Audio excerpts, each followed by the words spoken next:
Foram vacinados. Essa semana que entramos é uma semana muito importante, porque aí o pessoal que tem abaixo de 30 anos, possivelmente esse pessoal deve ser vacinado. Então nós vamos chegar aí, quando nós tivermos condições de retornar ao nossos cultos, nós vamos retornar e graças a Deus com a igreja intacta, com a igreja coesa, né? As perdas que nós tivemos, nós lamentamos profundamente, mas graças, né, a Deus, a igreja se manteve dentro daquele equilíbrio, dentro daquela normalidade, não contaminou ninguém, e aí nós vamos voltar com as nossas consciências extremamente tranquilas, né, sem termos aquela ideia de que nós fomos transmissores de vírus para outras pessoas. Então, isso não vai acontecer em termos da igreja. O que a igreja fez? E também nós queremos lembrá-los que a igreja tem algumas atividades. As nossas atividades online, elas estão funcionando de forma extraordinária, todo vapor. Domingo pela manhã, às 9 horas, escola bíblica dominical, lá pelo Meet. Né? Graças a Deus, nós resolvemos aquela questão de tempo. Agora a gente pode utilizar o tempo que a gente achar que deve utilizar. Nós já resolvemos. Então, a escola bíblica dominical, domingo, 9 horas da manhã. estamos estudando uma série de lições que falam sobre Deus. Então, estude as suas lições, medite sobre elas, sublinhe, marque, tire dúvidas, anote lá as suas dúvidas. E domingo pela manhã, lá, quando nós estivermos na escola bíblica dominical, você poderá levantar as suas dúvidas e a gente fica feliz porque as suas dúvidas podem ser as dúvidas de outros. Então, levante as suas dúvidas, pergunte, né? A nossa escola bíblica dominical tem sido muito boa mesmo. E também nós temos o nosso culto às terças-feiras. Terças-feiras, a partir das 20 horas, o nosso culto também pelo Meet. Né? São cultos bem participativos, bem representativos, uma porcentagem muito boa da igreja participando, com todo entusiasmo, com todo vapor, os irmãos vibrando. Então, nós gostaríamos de convidá-los, aqueles que ainda não se integraram, que não participam, participe, venha, participe conosco, viu? Você é bem-vindo e vai ser uma bênção. E se tiver alguém próximo, né, que queira participar, é só solicitar o link para um membro da igreja, a gente passa o link, ele passa o link para você, e você assiste conosco, viu? Os nossos cultos, tanto domingo pela manhã, às 9 horas, Escola Bíblica Dominical, como também na terça-feira, a partir das 20 horas. E aos domingos, o nosso culto, né? Os nossos cultos de louvor a Deus, culto de adoração, início às 18h30, somente no segundo domingo, que nós temos a celebração da Ceia do Senhor, aí nós iniciamos normalmente às 19h30. Então, nós estamos aí convidando. Temos alguns aniversariantes da semana. Dois aniversariantes da semana. O primeiro aniversariante da semana que nós queremos destacar é o irmão Gama. Viu, irmão Gama? Parabéns, viu? Que Deus te abençoe a sua família.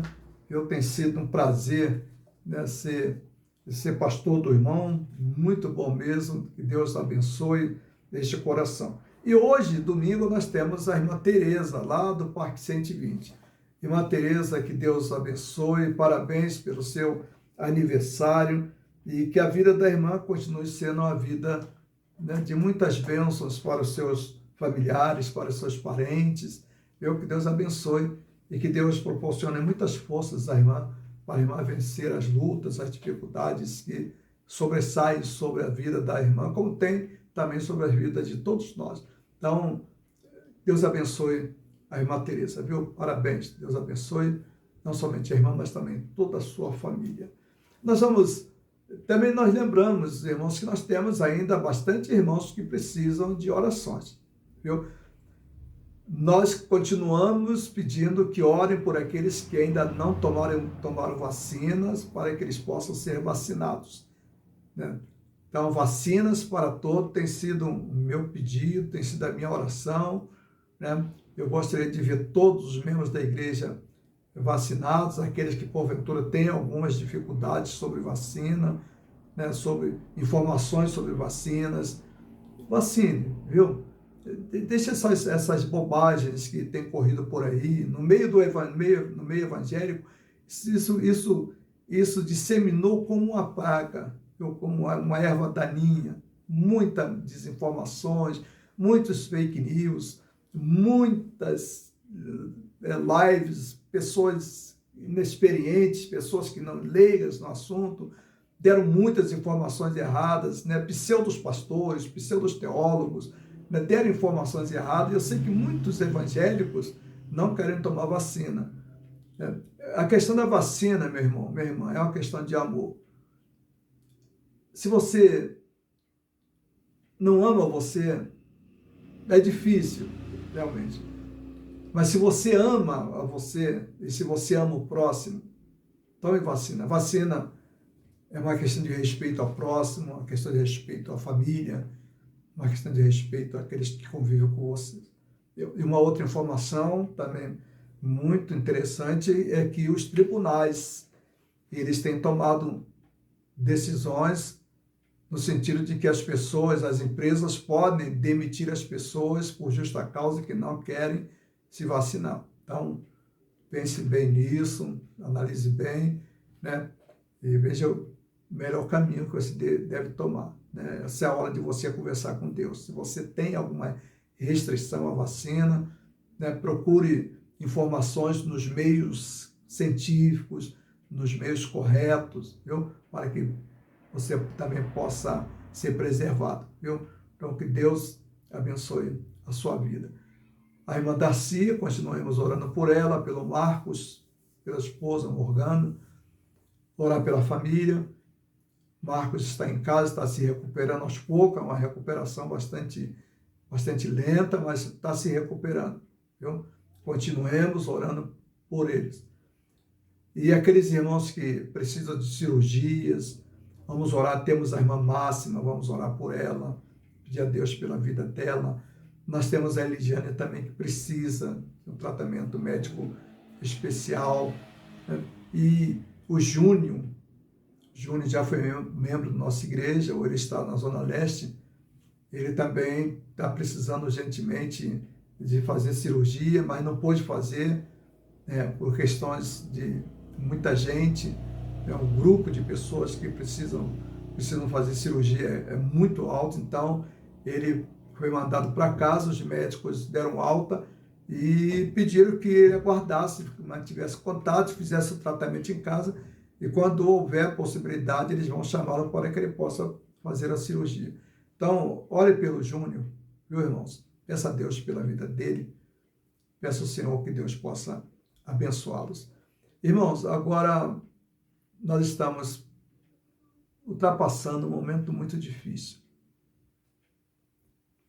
Eu gostaria de pedir os membros da igreja que participassem através das suas primícias. Nós temos um contingente de pessoas muito grande que, por motivos, além das forças delas, elas foram atingidas. Falta de emprego, dificuldade de emprego, então estão passando momentos extremamente difíceis. E a igreja tem procurado fazer o que é possível. Graças a Deus, nós temos um conjunto de membros da igreja que são muito conscientes mesmo. Todo mês entregam lá 1 quilo de alimento, as cestas básicas têm sido preparadas, e essas cestas têm sido entregues para as pessoas que precisam, né? E membros da igreja nós temos um contingente, nós precisamos socorrer esses irmãos. E não somente eles, mas há outros também que vêm à procura a nós. Nós atendemos, a igreja está atendendo, a igreja não está deixando de atender ninguém. Agora, o que a igreja não pode fazer é atender Francisco Morato inteiro. Então, eu peço aos irmãos, eu sei que é algo muito delicado, nós não gostaríamos que fosse assim, mas eu peço aos irmãos que tenham uma certa cautela, senão a gente vai chegar num determinado momento que a gente vai se perder, porque o clamor é muita gente mesmo, né? Então, no primeiro momento, procure encaminhar as pessoas para, né, a assistência social da prefeitura, outros meios, porque nós já temos compromissos, né, mensais com famílias, e esses compromissos nós não queremos abrir mãos. Pessoas que estão realmente necessitadas.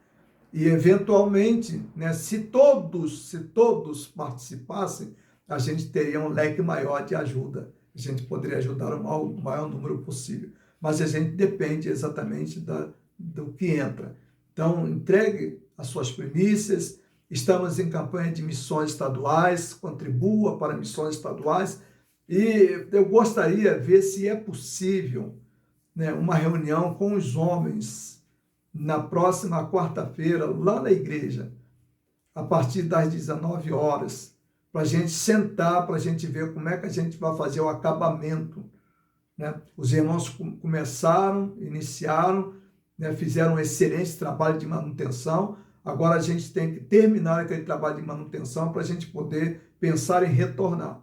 Então, quando a gente retornar, a gente quer ter um acolhimento, a gente quer ter um ambiente gostoso, um ambiente sadio. Então, a gente conta com todos os homens, se for possível, quarta-feira, às 7 horas ou às 19 horas, lá no templo, vamos sentar, vamos conversar, vamos ver o que a gente pode fazer, tá ok? Então, são esses os nossos pedidos e também os nossos avisos. Que Deus abençoe a todos. Vamos orar pelo nosso culto? Vamos orar. Nosso Pai que está nos céus, estamos, ó Deus, iniciando mais um culto, ó Deus, de louvor, de gratidão ao Senhor. Obrigado, Deus, por tudo aquilo que o Senhor tem nos proporcionado, ó Deus, e o Senhor tem preservado, Deus, as nossas vidas, não porque sejamos melhores, mas é porque o Senhor tem propósitos, ó Deus, para com as nossas vidas. Nossas vidas foram preservadas e têm sido preservadas, ó Deus, principalmente para isso, ó Deus, para abençoar, louvar ao Senhor e abençoar aqueles que precisam ser abençoados. Torne, ó Deus, as vidas dos membros da Igreja de Francisco Morato vidas extremamente abençoadoras. Ó Pai, nós te pedimos, ó Deus, nós te imploramos, nós te suplicamos, ó Deus, as tuas bênçãos para todos aqueles, ó Deus, que estão ouvindo, ó Deus, o nosso culto, participando, vendo, ó Deus, e aqueles, ó Deus, que têm solicitado, ó Deus, as orações dos membros da igreja. Pai, agora nós te louvamos, exaltamos, glorificamos o Senhor. Glória, glória, glória ao Senhor. O Senhor é bom. Em nome de Jesus é que nós oramos. Amém. Amém.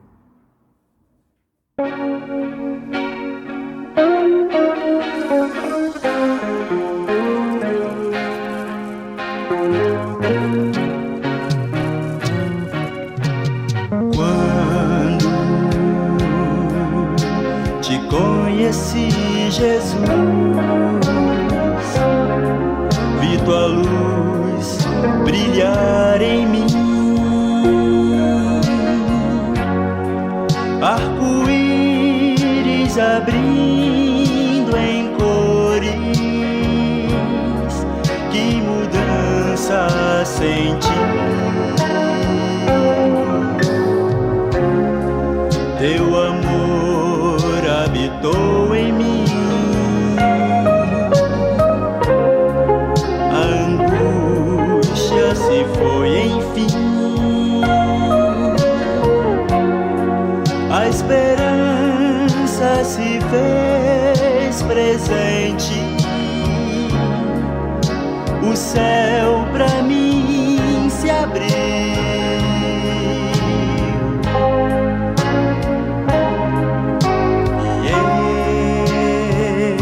Este amor de Deus que invade meu coração,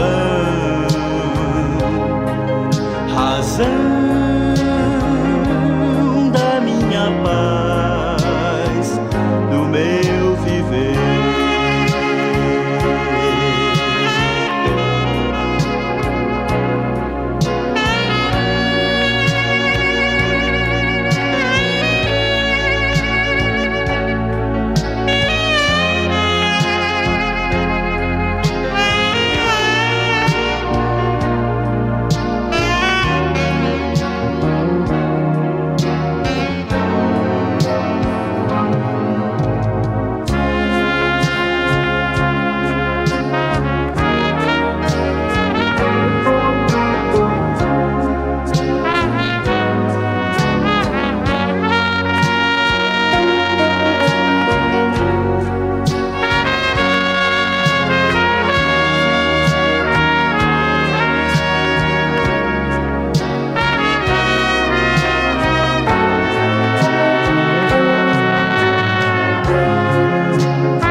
Razão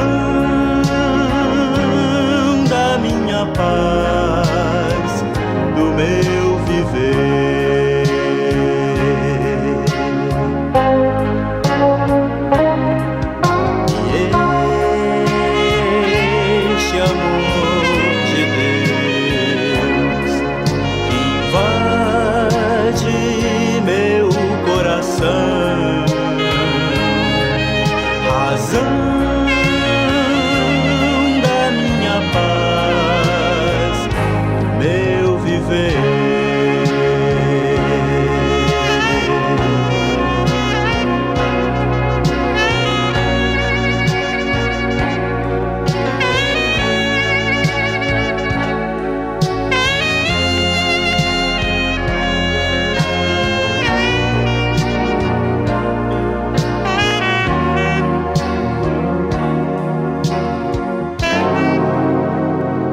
nosso Deus, lá no livro de Mateus, capítulo de número 24.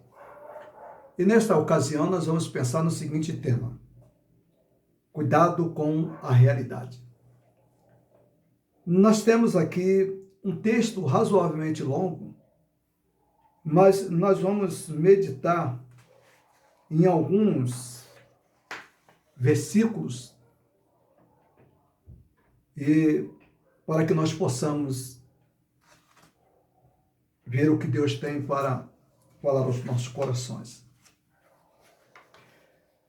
Já há alguns domingos, aliás, uma série de mensagens que nós estamos pregando sobre o livro de Mateus, ou passagens do livro de Mateus,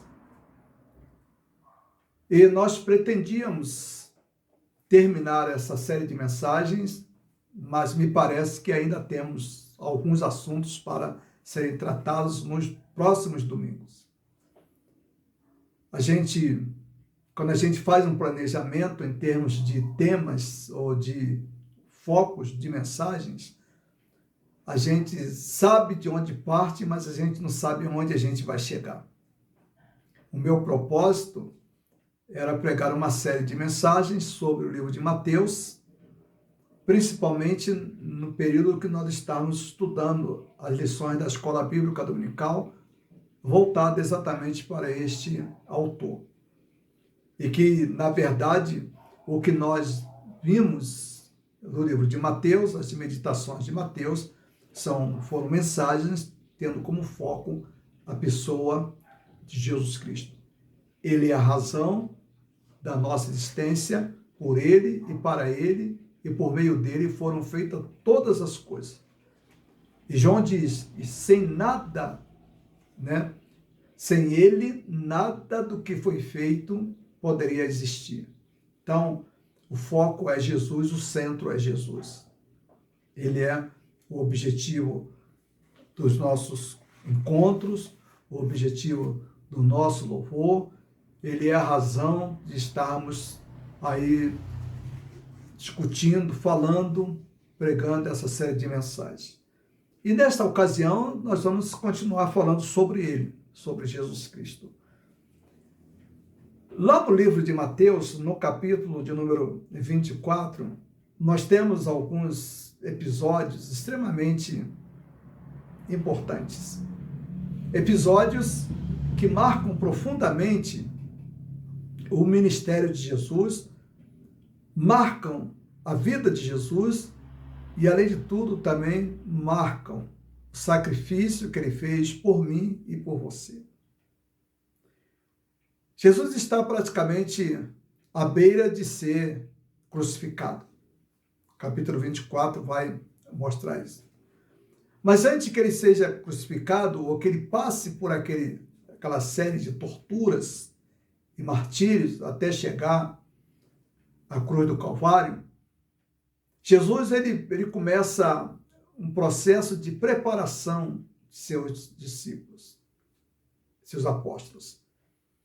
Ele sabia perfeitamente que, apesar dos apóstolos conviverem com ele aproximadamente 3 anos, eles ainda não estavam preparados para o grande impacto que causaria a crucificação de Jesus Cristo. A fé dos discípulos, elas seriam testadas, elas sofreriam um abalo muito profundo na crucificação de Jesus. Esses discípulos, eles se sentiriam profundamente decepcionados e voltariam para as antigas atividades, principalmente a pesca. Outro teria muito mais dificuldades, como aqueles que foram coletores de impostos. Dificilmente eles retornariam à prática da colheita de impostos. Os pescadores, seria muito mais fácil eles se adaptarem, eles voltariam não com muitas dificuldades. Mas esses homens, quando Jesus é crucificado, eles tomam a decisão de cada um voltar para as suas atividades antes de ser chamado por Jesus. E aí esses homens voltam, Jesus ressuscita, Jesus tem vários encontros com eles, e na medida que Jesus mantém encontro com eles após a ressurreição, a fé desses homens vão ficando fé extremamente robustas. Novo vigor invade a alma desses homens, e aí definitivamente eles se entregam definitivamente a Jesus e a obra que Jesus havia estabelecido para eles.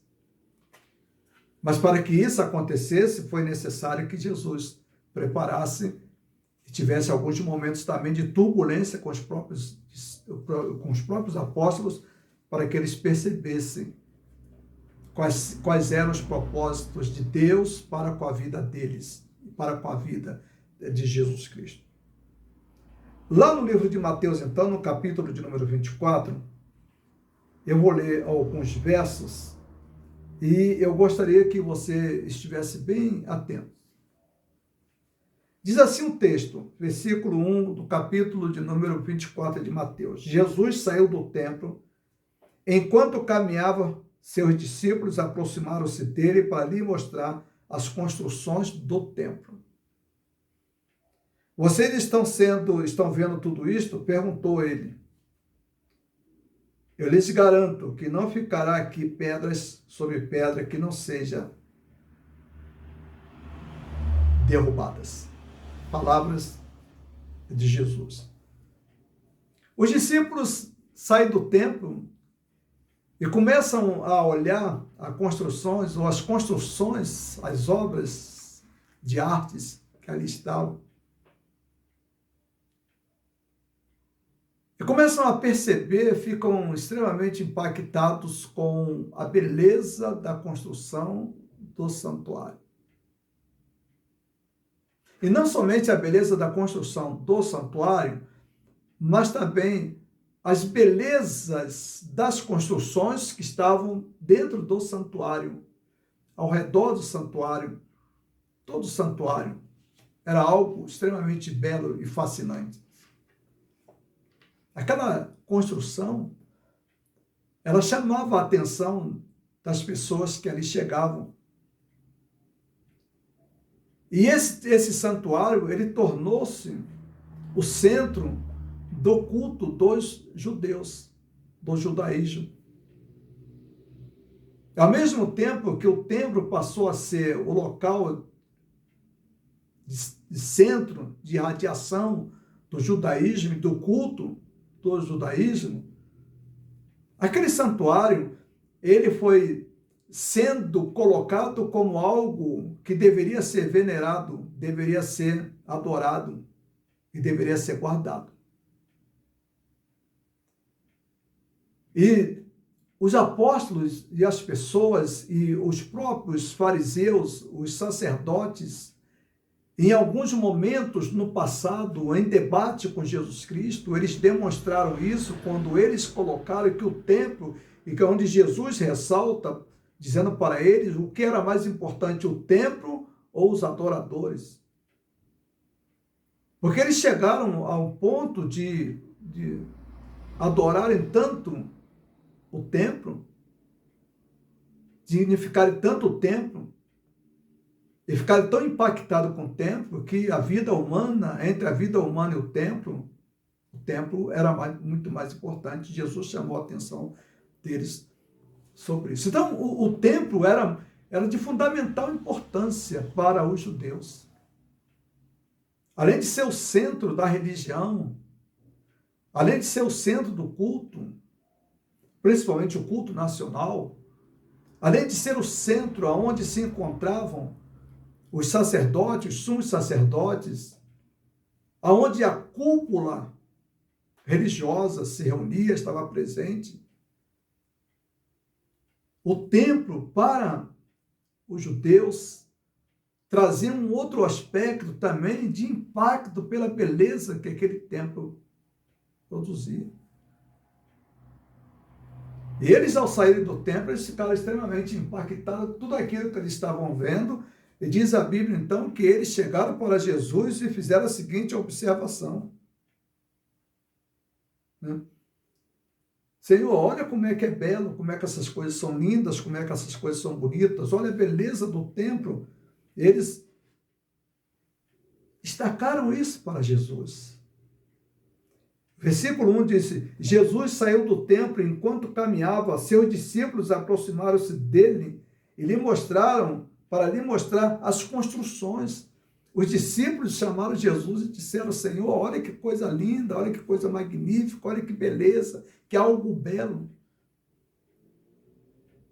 Mal imaginavam eles que a resposta de Jesus quando aquela observação ou aquelas observações que eles estavam fazendo seria extremamente impactante e totalmente contrário àquilo que eles queriam que Jesus visse. E imediatamente Jesus disse para aqueles discípulos, olha, está tudo belo, tudo bonito, mas há uma coisa que eu vou dizer para vocês. Tudo isso que aqui está, toda essa beleza, todo esse monumento, todas essas colunas extremamente fortes, Jesus disse, aqui não ficará pedra sobre pedra que não seja derrubada, ou derrubadas.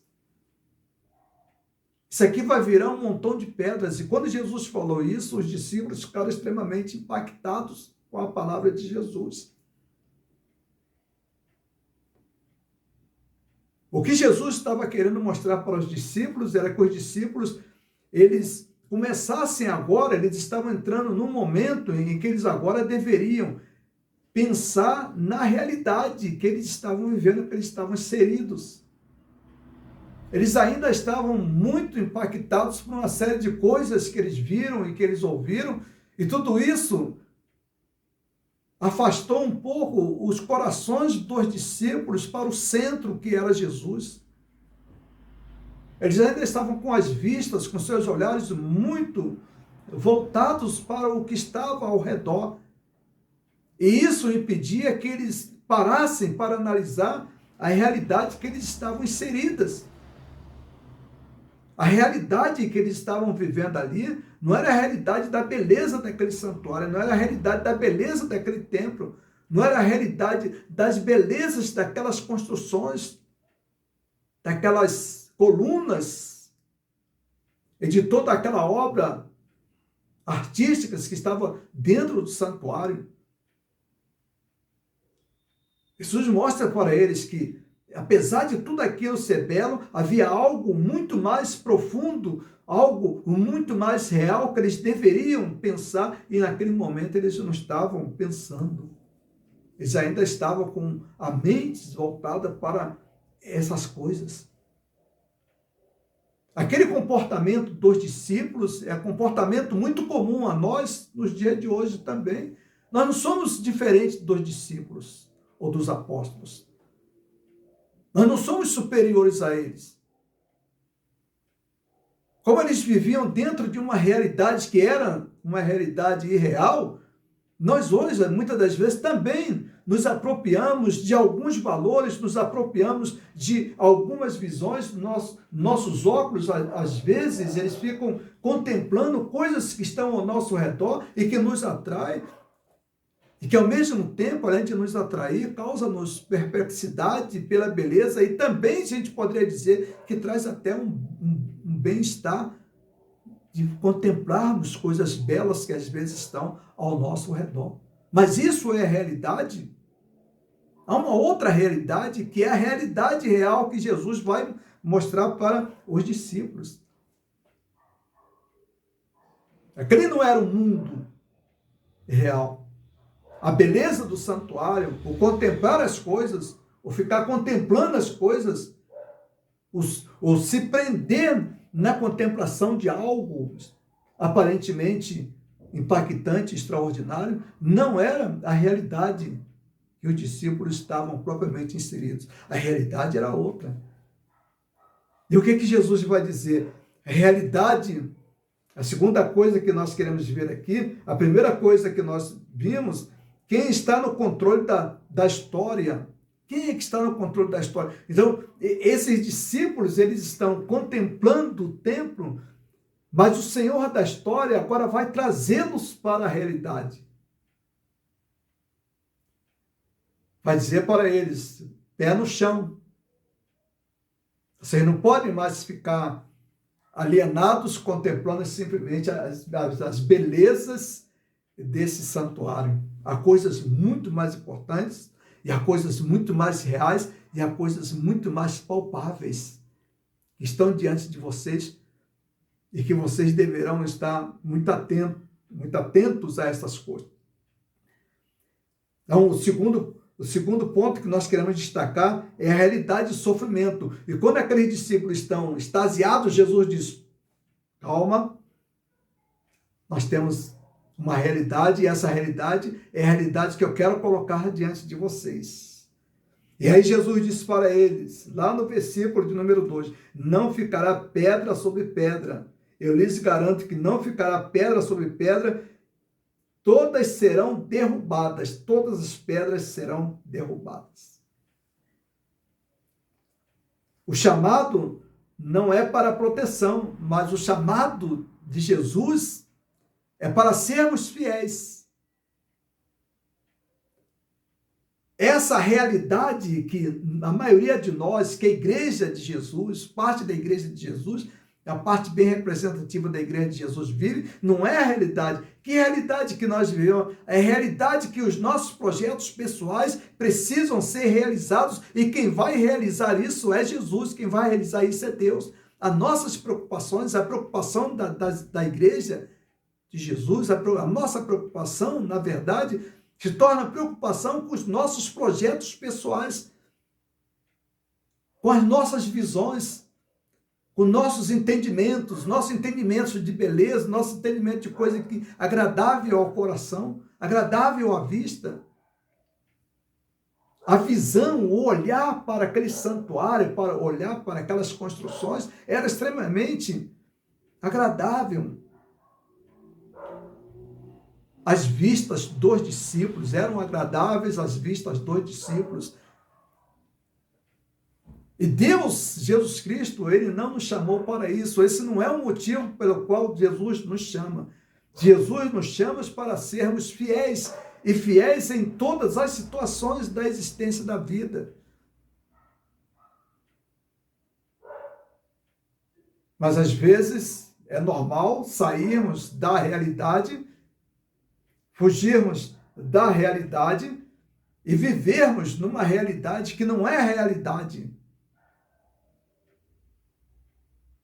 Então Jesus chama os discípulos e manda que esses discípulos vejam bem isso, e Jesus então coloca diante deles toda essa realidade que vocês estão vendo. Essa realidade, ela não existe e ela não existirá. Essa beleza que vocês estão vendo, essas obras magníficas, elas deixarão de existir, porque aí não ficará pedra sobre pedra que não seja derrubada.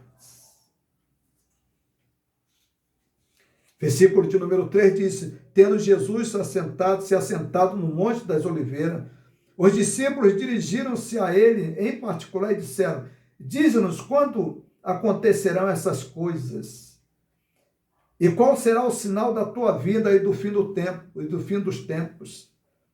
Jesus respondeu, cuidado que ninguém vos engane. Mateus capítulo 24, versículos 3 e 4. Depois daquele impacto de Jesus com os seus discípulos, para que eles não colocassem aquele templo como a única razão da existência deles, como a única razão das belezas que se tinha no mundo de Jesus,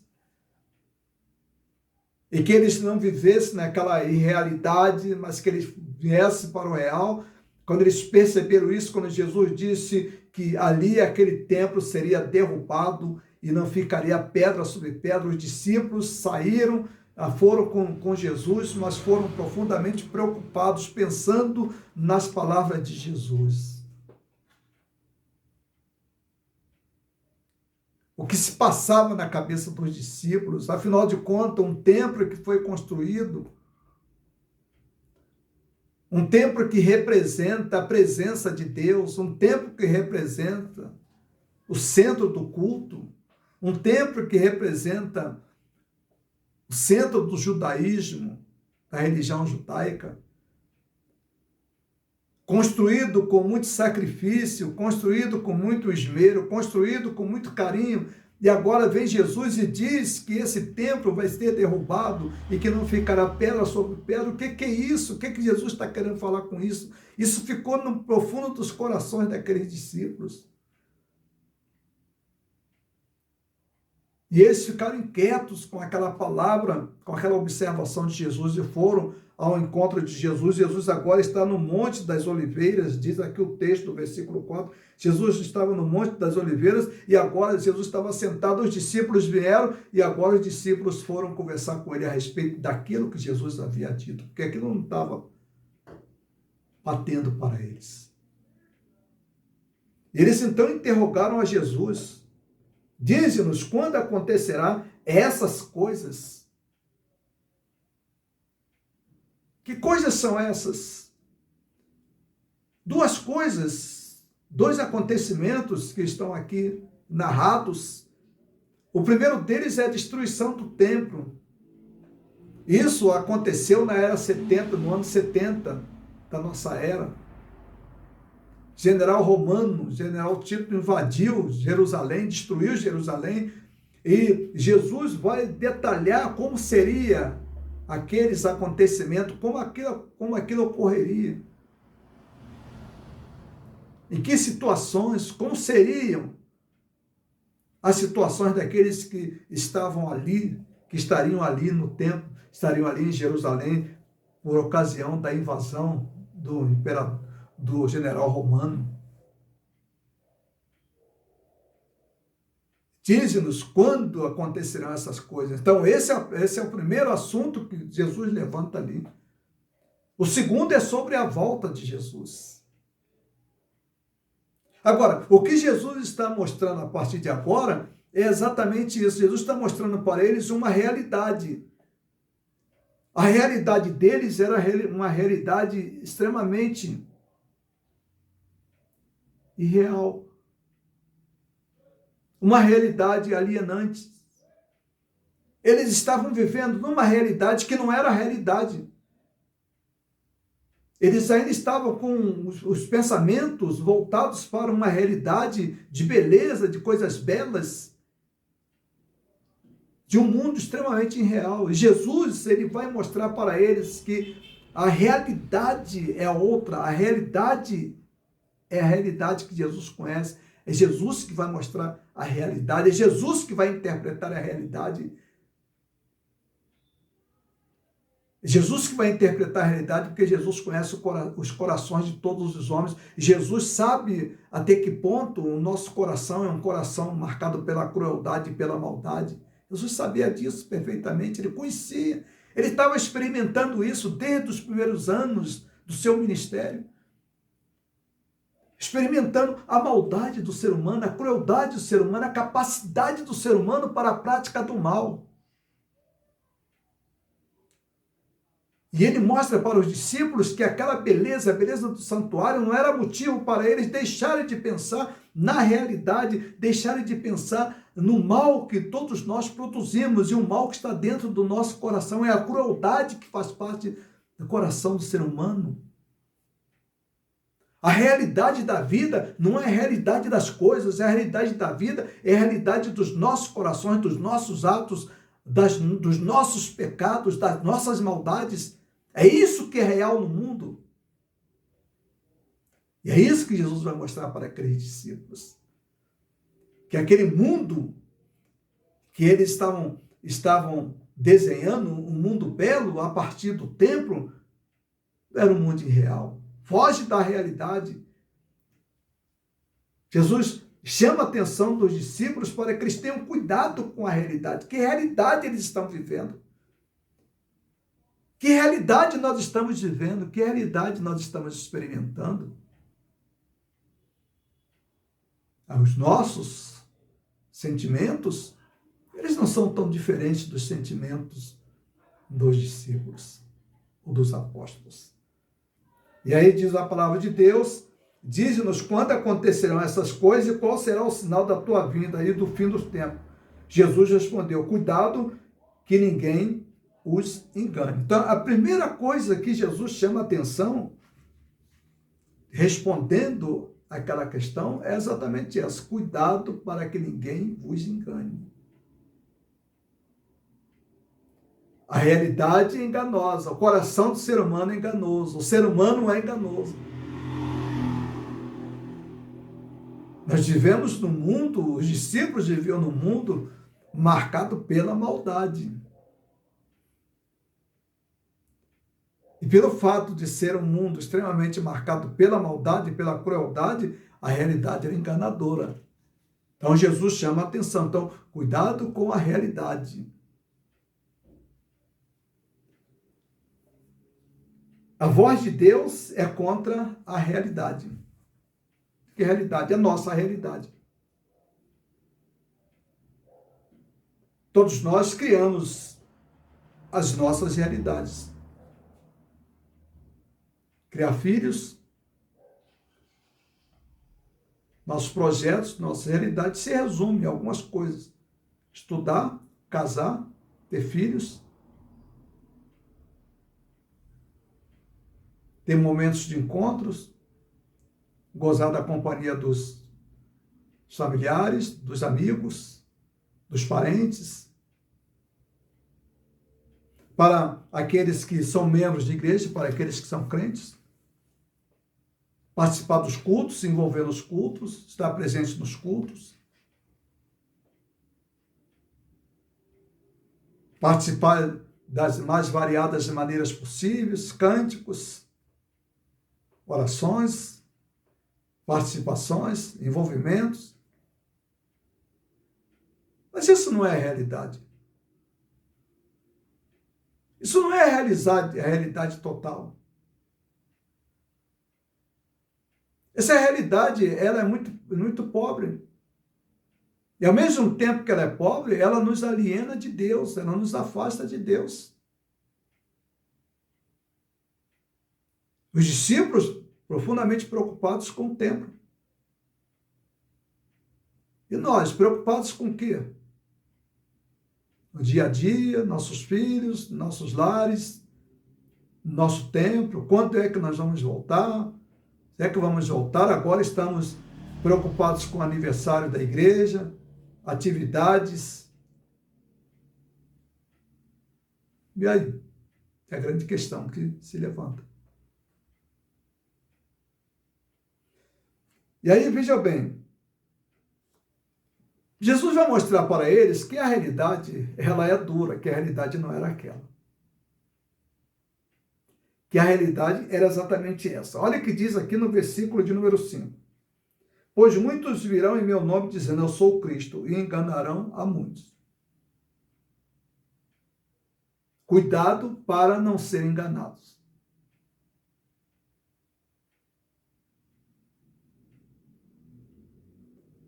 Muitos crentes perderam a vida porque foram enganados nessa pandemia.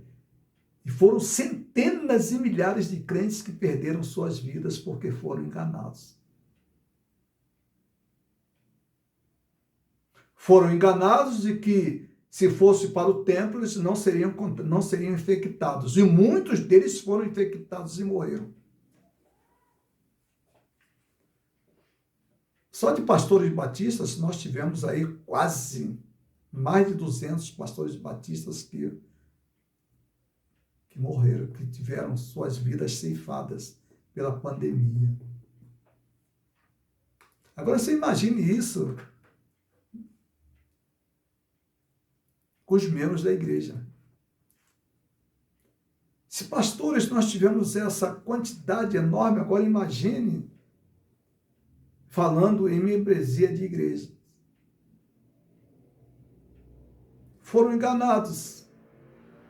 Usaram a Bíblia de forma inadequada. 1.000 cairão à tua direita e 10.000 cairão à sua esquerda, e tu não serás atingido. Colocaram isso como norma absoluta. Fizeram uma observação do texto, examinaram o texto, não examinaram o contexto, não tiveram a capacidade necessária de observar também as outras coisas e por isso perderam suas vidas, foram enganados. Isso aconteceu. E ainda continua acontecendo. Então Jesus disse, olha, a realidade da vida, vocês têm que estar atentos a algumas coisas. Primeiro, cuidado para que vocês não sejam enganados. E aí Jesus vai colocar. Serão enganados por quê? Porque muitos se apresentariam como representantes absolutos de Cristo. Aqui não é só esse termo aqui, olha o que diz o texto. Pois muitos virão em meu nome dizendo, eu sou o Cristo. Mas não precisa dizer que era o Cristo. Alguns se colocaram como representantes absolutos de Cristo. E deram orientações inadequadas para aqueles que seguiam a Cristo. E aqueles que seguiam a Cristo, muitos acreditaram neles. Nós tivemos, nesse período da pandemia, uma coisa muito interessante. Um certo líder religioso, logo no começo da pandemia, ele prevendo que a sua igreja ficaria vazia se ela ficasse fechada, e que o prejuízo dele seria um prejuízo brutal. Ele, em um dos sermões, está lá na internet, num das suas orientações, ele disse que a pandemia, que o vírus é coisa do diabo. E que o crente não precisava se preocupar com isso, porque coisa do diabo não atingia eles. E foi um dos primeiros a tomar vacina. Filmado, registrado, ele tomando vacina, enquanto ele falou para os seus fiéis que não deveriam tomar vacina, porque vacina era coisa do diabo, era coisa do demônio. Aí eu pergunto para vocês, quantos membros da igreja deles perderam suas vidas porque creram nele?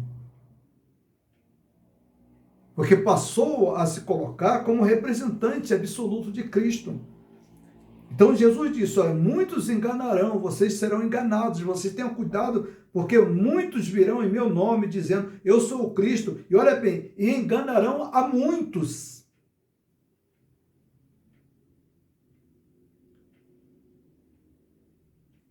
Mas não é só nesse aspecto, há outros aspectos, há outras dimensões, há outros setores da vida, que também as pessoas foram enganadas por intermédio de alguém com um discurso religioso, se colocando no lugar de Cristo, se colocando como salvador da pátria, se colocando como aquele que teria a solução para as suas dificuldades, para os seus problemas. E aí Jesus disse, olha, vocês ouvirão falar de guerra, rumores de guerra, mas não tenham medo, é necessário que tais coisas aconteçam, mas ainda não é o fim. O que Jesus está demonstrando aí é que a realidade da vida, a realidade que nós vivemos é uma realidade de violência, é uma realidade conturbada. O mundo é um problema, o mundo se tornou um problema. Jean Paul Sartre dizia que o outro é um inferno. As vidas se tornaram extremamente difíceis, o viver tornou-se muito difícil.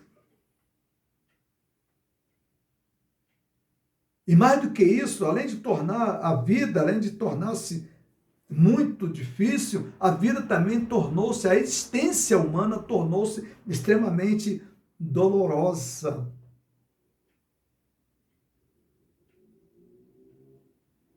Tornou-se extremamente dolorosa.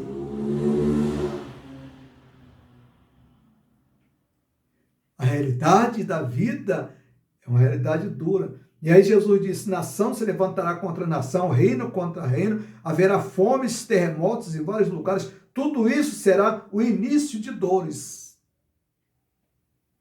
A vida conturbada, uma conturbação, um mundo extremamente conturbado. A realidade da igreja. Qual é a realidade da igreja? Nós temos uma violência, nós temos um mundo extremamente conturbado e nesse mundo todos estão presentes e todos estão envolvidos nessa conturbação. Todos são participantes. Alguns conseguem viver quase que ilesos, mas sofrem também. A dificuldade do mundo, a problemática do mundo está presente em todos os lugares, em todos os quadrantes da Terra. O mundo tornou-se um lugar extremamente difícil de viver. Essa é a realidade dura. É realidade para os seus filhos, realidade para as minhas filhas, realidade para todos nós. O mundo que nós vivemos é um mundo extremamente difícil. Como viver num mundo conturbado? Como viver num mundo extremamente violento?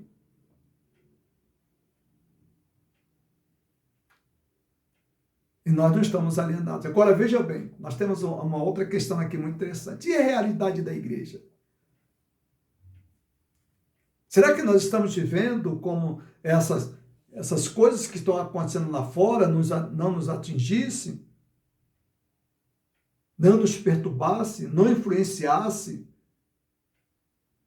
Não atuasse sobre a nossa existência, sobre a nossa mente, sobre a nossa capacidade? Será que essas coisas seriam assim? Claro que não. Claro que não. O que acontece lá fora nos atinge.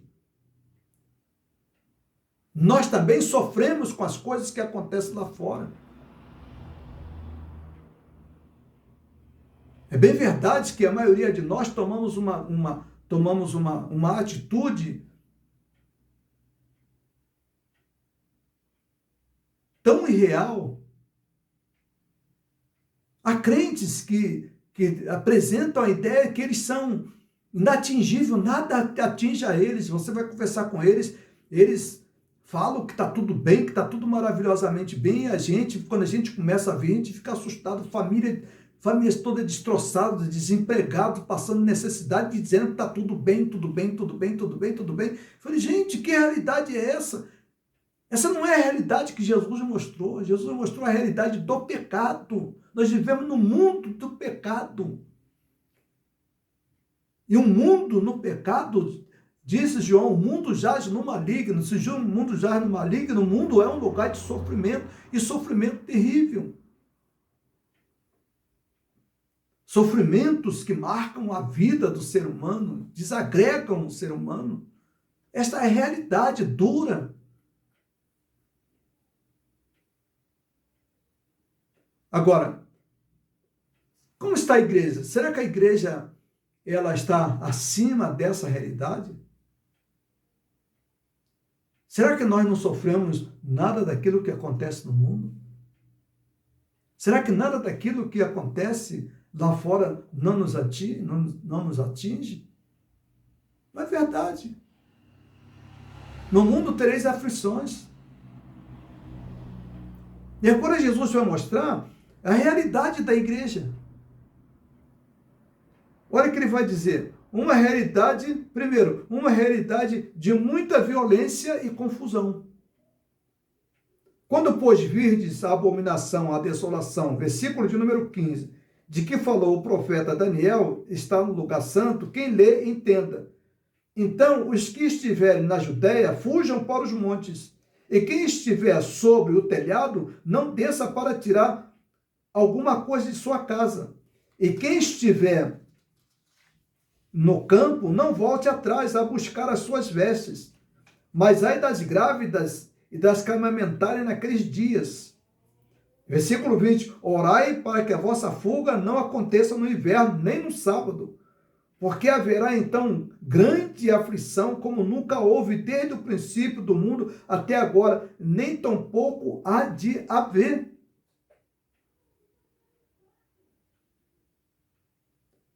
Jesus está dizendo para a igreja, essa é a realidade que vocês estão vivendo, que vocês vão viver, e que vocês vão viver num futuro muito próximo. Esta é a realidade, crente, que vocês estarão inseridos. Vocês não estarão acima disso, vocês estarão dentro disso, vocês vão fazer parte disso, vocês vão estar envolvidos por isso.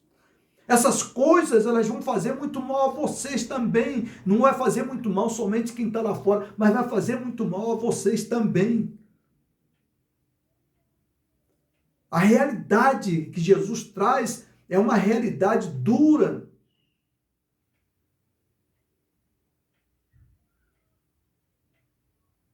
Evidentemente, você falar um negócio desse numa igreja é motivo do camarada sair, abandonar, acabou, a igreja se esvazia mesmo.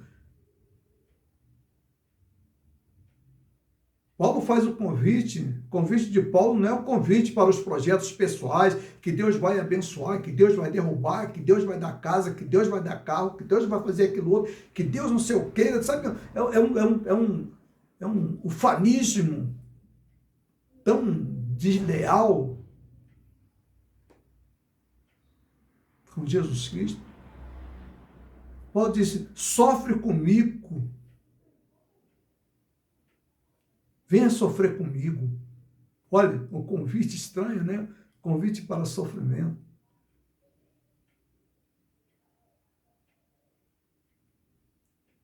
Deus não prometeu bem-estar, nem projetos pessoais para ninguém. O que Jesus prometeu é que você deve ser fiel a Ele. Jesus convida você para você ser fiel a Ele nos momentos mais difíceis do mundo, os momentos mais complicados do mundo. Esse mundo é um mundo extremamente conturbado, é um mundo que precisa de Jesus.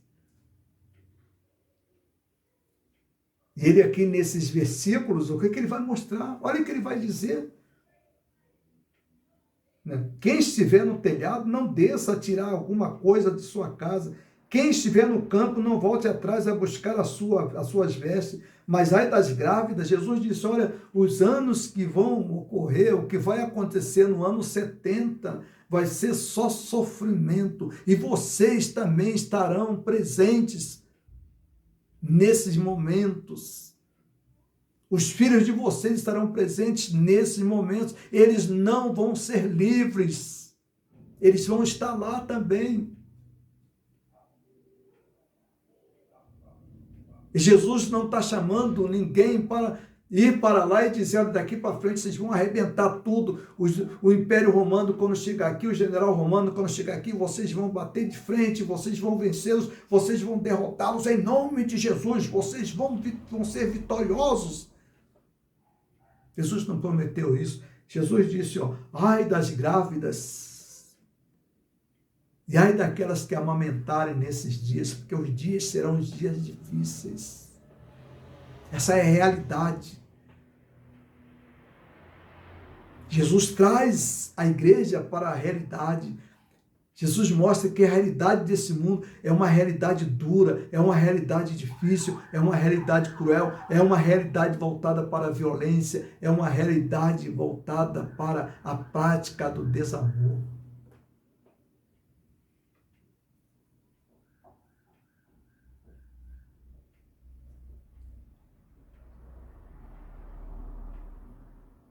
Olha bem o que diz. Porque haverá então grande aflição como nunca houve desde o princípio do mundo até agora, nem tampouco há de haver. Essa é a dura realidade que os discípulos tiveram diante de si e que depois os seus netos, seus filhos também tiveram. E esta sempre foi a realidade do mundo. O mundo nunca foi fácil de se viver. E o mundo nunca foi fácil para se viver, até mesmo para os crentes. Esse mundo tem uma realidade tão dura, tão difícil. O jornal O Estado de São Paulo, de sábado, traz uma reportagem de um jornal americano, o The Economic. Esse jornal traz uma reportagem muito interessante. Aquele jornal diz o seguinte, que a Síria, ela foi totalmente devastada. E a Síria está dividida em vários grupos que lutam entre si pelo poder para dominar o país. E o presidente da Síria, o ditador Bashar, ele precisa manter a economia funcionando, mas como manter a economia funcionando, se afinal de contas a indústria foi toda destruída? O que ele tem, de onde ele tira o dinheiro para poder pagar parte dos militares é através da venda de petróleo. Petróleo que ele vende para a Rússia e vende para outros países. Mas isso não é o suficiente para manter um exército daqui. Então, existe lá na Síria uma droga nova que foi descoberta, que foi criada, e essa droga, ela é extremamente poderosa. É uma droga chamada Capitol. Essa droga, ela é produzida na Síria e ela é vendida, ela é transportada para outros países. Então, o título lá da reportagem diz a Síria, um estado narco. Quer dizer, ela faz o contrabando de drogas para outros países.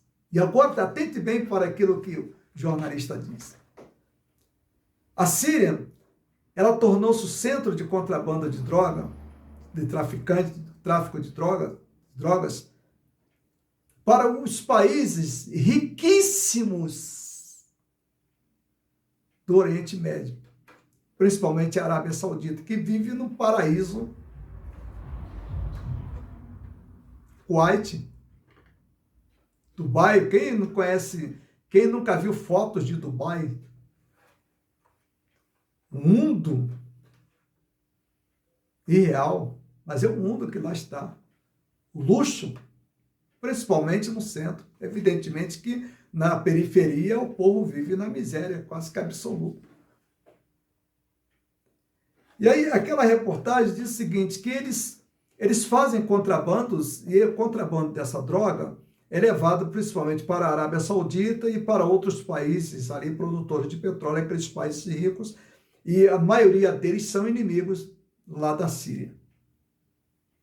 E os grupos que fazem o tráfico de drogas são aqueles grupos que nós, do Ocidente, chamamos grupos terroristas. Hezbollah, grupos xiitas, grupos ligados ao Irã. Então, esses grupos, eles lutam entre si e eles pegam essas drogas e eles fazem o contrabando dessas drogas. Eles mandam essas drogas para esses países. E aí os grupos terroristas, eles dizem o seguinte, que como nós não podemos lutar contra eles, porque todos nós sabemos, por exemplo, que a Arábia Saudita é aliada dos Estados Unidos e os Estados Unidos vende para a Arábia Saudita os aviões mais modernos que se tem na aviação de guerra americana. Por exemplo, o avião F-16 é um avião caríssimo, um avião que custa bilhões e bilhões, e o único país que os Estados Unidos vendem, e vende com toda a tecnologia, é a Arábia Saudita. Claro, para Israel também. Com esse propósito de que a Arábia Saudita não ataque Israel. E a Arábia Saudita usa aquele poder bélico de todas aquelas armas de altas tecnologias, tecnologias de ponta, de destruição em massas. Usa exatamente para acuar aqueles grupos terroristas, ditos terroristas, e principalmente aqueles países que são inimigos ou que não gostam ou que não têm nenhuma relação com a Arábia Saudita e também com outros países produtores de petróleo. E aí, lá a reportagem diz assim, que os grupos terroristas, eles dizem o seguinte, como nós não podemos combater, nós vamos destruir, estamos destruindo a juventude. Olha a capacidade diabólica desses grupos, lutando contra a capacidade diabólica também dos dirigentes daqueles países. Porque a gente não pode dizer que diabólica é só os terroristas, só os pseudo-terroristas. Enquanto os representantes, os sheiks de outros países são santos, são pessoas santas, representantes da democracia, representantes da família tradicional, dos valores. Enquanto esses grupos, chamados grupos terroristas, são os destruidores. Eu não comungo com essa ideia. Porque a Bíblia diz, todos os pecados e destituídos estão na glória de Deus. E essa droga que eles produzem lá, na Síria, essa droga, ela é capaz, segundo a reportagem do Estadão, essa droga é capaz de deixar um jovem acordado durante quase uma semana. Ele faz o papel do Viagra.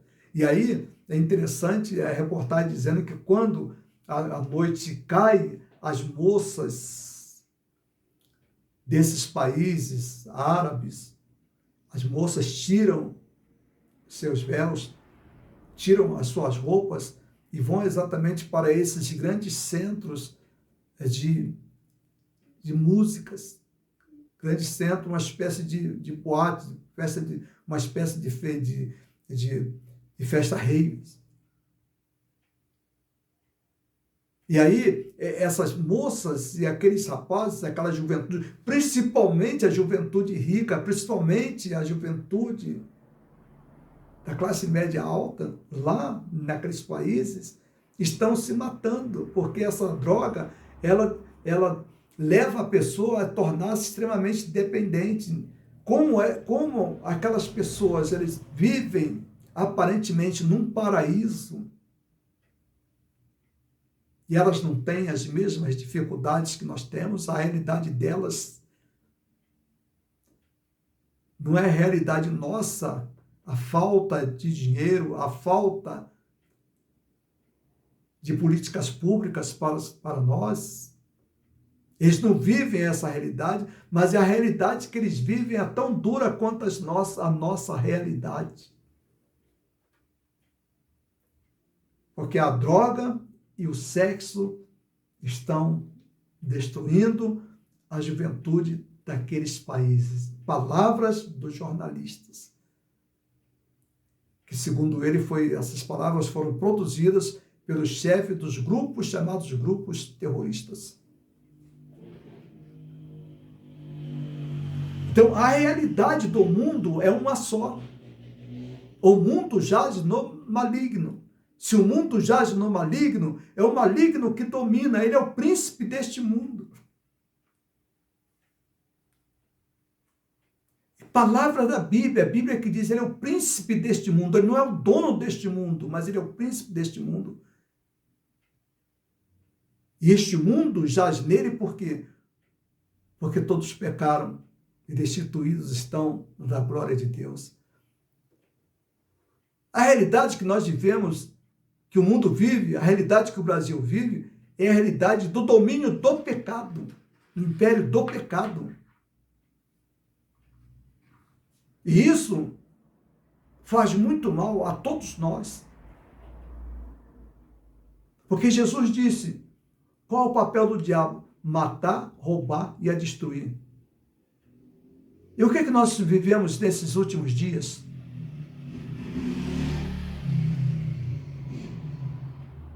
Agora nós não temos mais como esconder Não temos mais como ser inocentes.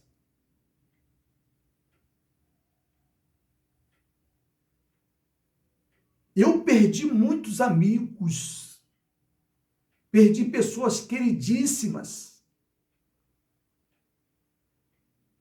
e ainda continuo perdendo. Simplesmente porque não quiseram comprar vacina.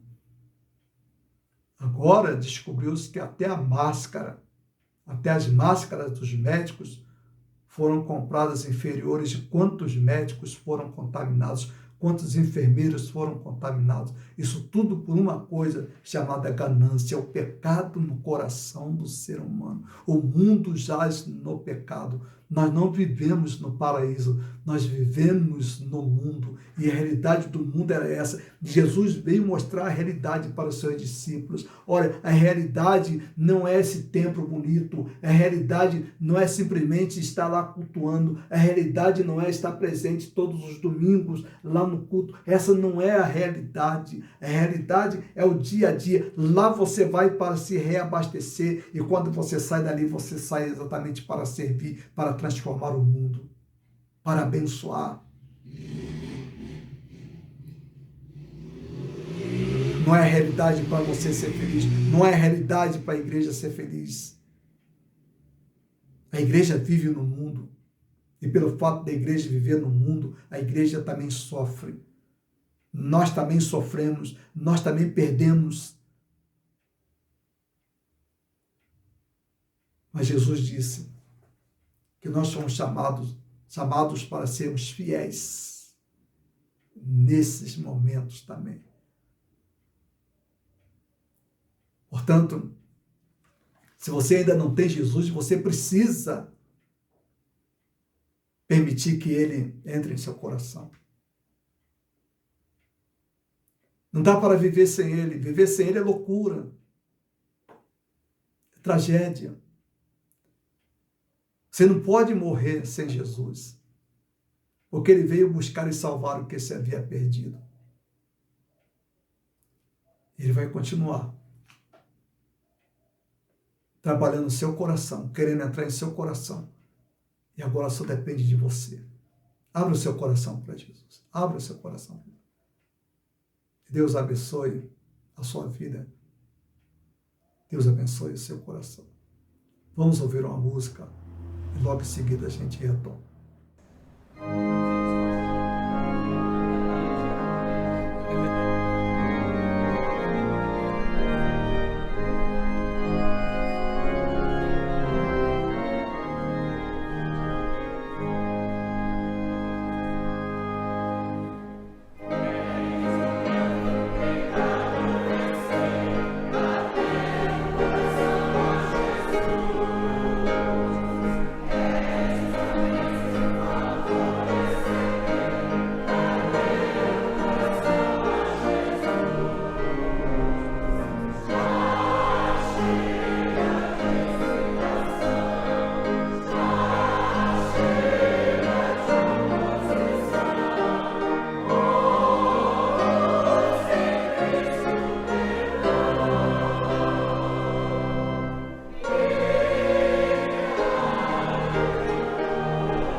nosso culto, nós queremos agradecê-lo pela sua presença. Deus te abençoe. Gostaríamos de vê-lo no próximo domingo, neste mesmo horário, às 18h30. Participe conosco. É muito bom tê-los conosco. Que Deus te abençoe, que Deus te dê uma semana muito abençoada. E para você que é crente, que esta semana você possa abençoar muitas vidas com a sua vida. Que essa semana seja uma semana de alcance de muitas vidas que precisam ser abençoadas. E você foi chamado para isso. Para ser fiel a Jesus, abençoando os outros, testemunhando dele e glorificando o seu nome.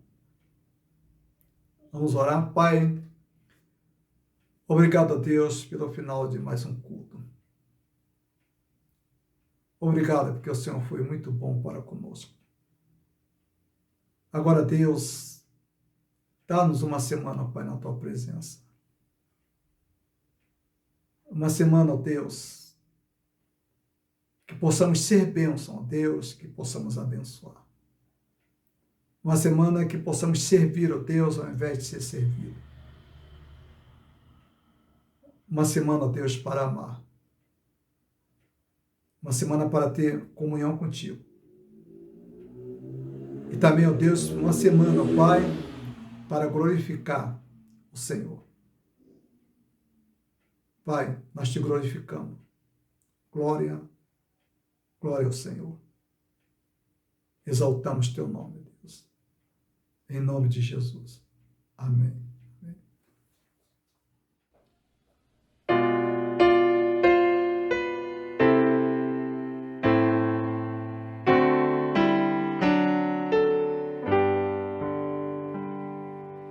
Finda-se este dia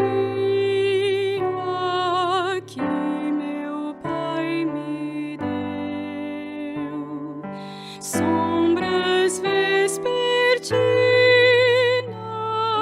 cobrem já o céu. Ó Jesus bendito,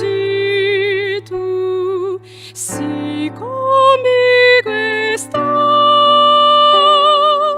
eu não temo a noite, vou dormir em paz. Com pecados hoje eu te entristeci, mas perdão te peço por amor de ti. Sou teu frágil filho, livra-me do mal. Em ti mesmo eu tenho a proteção real. Guardo que viaja no violento mar, e ao que sofre dores queiras confortar. Ao tentado estende tua mão, Senhor, manda ao triste aflito o consolador.